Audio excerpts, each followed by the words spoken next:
If you are a Nikon mirrorless Z series camera user like me, you might be wondering, how does the Peak Design system of different kinds of clips work with mounting on the body or the FTZ adapter, and how does it all work when mounting on the latest Peak Design travel tripod, and if you want to mount it on your capture camera clip? Then this video is exactly the answer you were looking for, as I will go through in detail how I use and which Peak Design clips I use in what ways to work best with the Peak Design infrastructure of devices.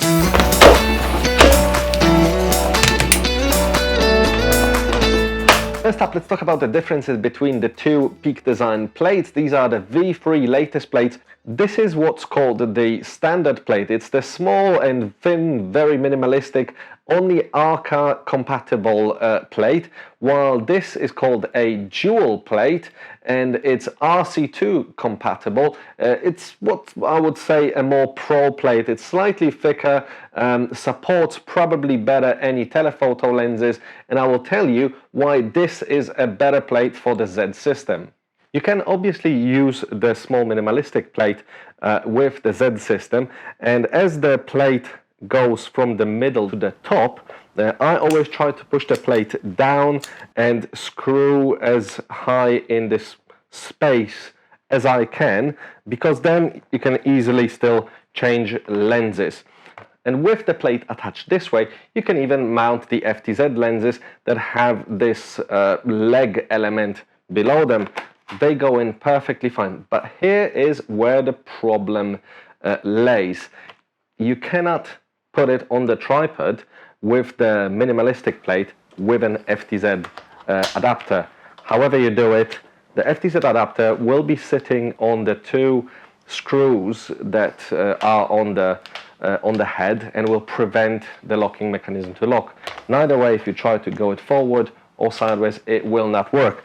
Neither will you be able to attach your camera onto any capture clips, because the FTZ adapter is almost on the level of the minimalistic plate. If you have just native Z mount lenses, you're completely fine using the standard Peak Design plate. That's the small, square, minimalistic. It will fit on the Peak Design travel tripod, as well as you will be able to mount your camera onto the capture clips wherever you have them, on your backpack, man bag, or your belt, wherever. However, if you want to switch between Z mount native lenses and F mount lenses, I recommend that you put what's called the dual plate. It's not really, I don't know why they called it a dual plate. It's just like a pro plate, slightly wider plate, on the body, and try to tighten it as low as possible, as close to the screen.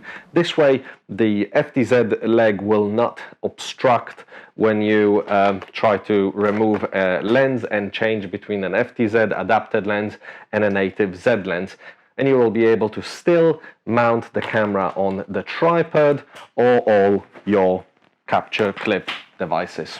With the dual plate attached to your camera, and the way I attach the dual plate, the RC2 compatible, is the length of the capture clip, the dual plate, is across the body, because I always use my captures that are clipped down, either in a bag that I clip down into the capture clip, or in my backpack shoulder straps I clip down. When you attach the plate this way, and this is the only way to attach the dual plate to the Z6, because otherwise the length of the dual plate will be obstructed by the FTZ adapter. You then don't mount the camera the way that the Peak Design always recommends, that you have the bubble level towards you and you just clip down and forward plate to lock into the system. So you have to do it sideways. You can do it to the left or to the right, and mount it across between the two screws on the head.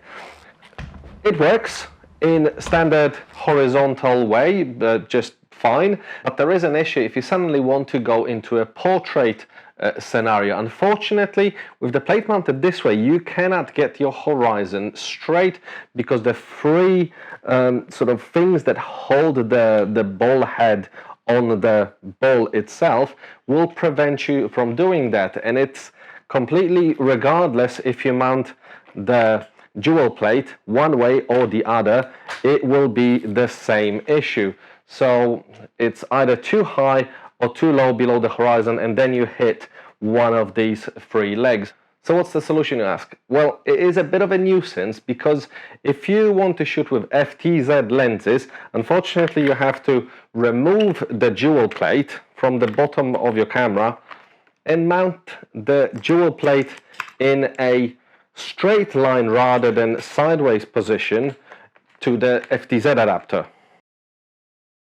And then you're able to mount the camera in the way that Peak Design recommends, which is basically going forward with the bubble lever towards you. You go in the middle, it clips, you lock, and now you're able to operate in portrait orientation, making sure that your horizon will be level. Only one way, because it doesn't work the other way, but I think no ball heads do the other way.